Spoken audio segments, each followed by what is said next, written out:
আলী 5 এর বেতন দিছো? হ্যাঁ স্যার দিছি, অগ্রিম 1 মাসের বেতন দিয়ে রাখছি। মনির 5 এর বেতন দিছো? স্যার আমারটা বাকি স্যার। আচ্ছা সমস্যা নাই। মিজান 5 এর বেতন দিছো? স্যার টাকা দিছিল, টাকা হারাই ফেলছি। আচ্ছা কোনো সমস্যা নাই, তোমাদেরকে প্রশ্ন করি। আলী 3 আর 2 কত? 5 স্যার। গুড গুড, বিলিয়ন ছাত্র। মনির 1 টিয়া 2 টিয়া কত হয়? এত সহজ প্রশ্ন পারিস না। মিজান কাজী নজরুলের আব্বার নাম কিতা ছিল?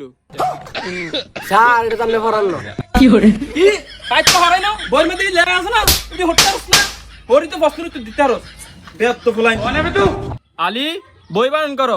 Sir B double O K. Good good good. মনির ইলন মাস্কের নানার নাম কি? স্যার স্যার স্যার ভুলে গেছি স্যার। স্যার আর মারলো। মিজান 50,000 লাগে 399 টাকা যোগ করলে কত হয়? স্যার কত না? স্যার কত না? এত সহজ প্রশ্ন করে পারিস না।